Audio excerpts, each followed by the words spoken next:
All right, everybody.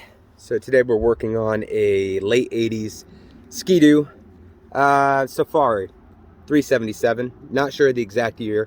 I haven't even looked it up. We replaced all the fuel lines, made sure that those were good from pretty much everything, from the primer to vents to the line coming right out of the gas tank underneath here. All the way under, there we go. And this is where we run it to the T for the primer, which then you got this piece here that runs all the way down to the fuel pump, mechanical fuel pump on this side. A little extra line that it doesn't need, but you got the fuel pump right in there. You got the vent line from there going into the motor, and the line that comes up over here to the carb.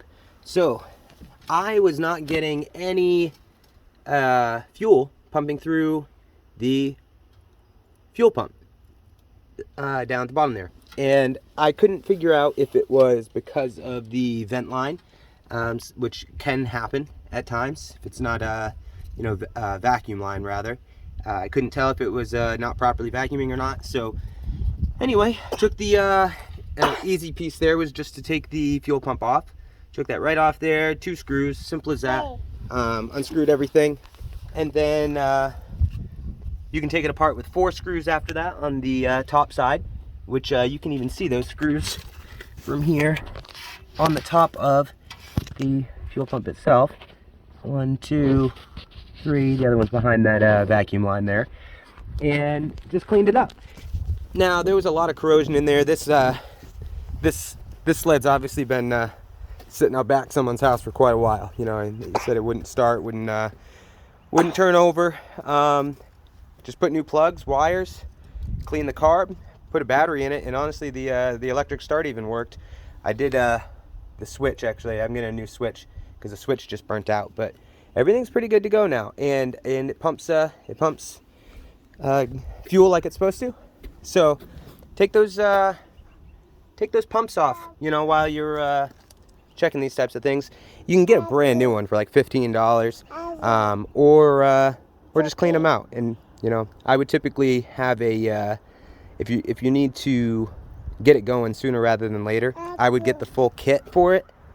What about it? What do you think? The gaskets. There we go. That way you have the gaskets. So because those gaskets can leak. I was fortunate enough when I cleaned it, I was really careful about it. The gaskets were okay. I was able to clean around it, get the corrosion out, and put it right back together. I fired it up a couple times, and it's not leaking fuel. So I was able to use the same gaskets. I was going to just buy a new one, and I literally had it in my cart on Amazon for 12 bucks, and cleaned it up and came back out, and it worked fine. So I'll just run it for now. And again, this is for my plugs in up top here for my electric start.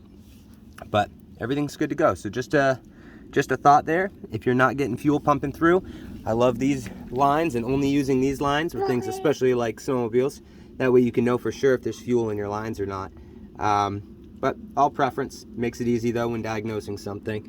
Otherwise I've been pulling lines off just to see if there's fuel in them. So hope it helps out with somebody, and yeah, happy trails.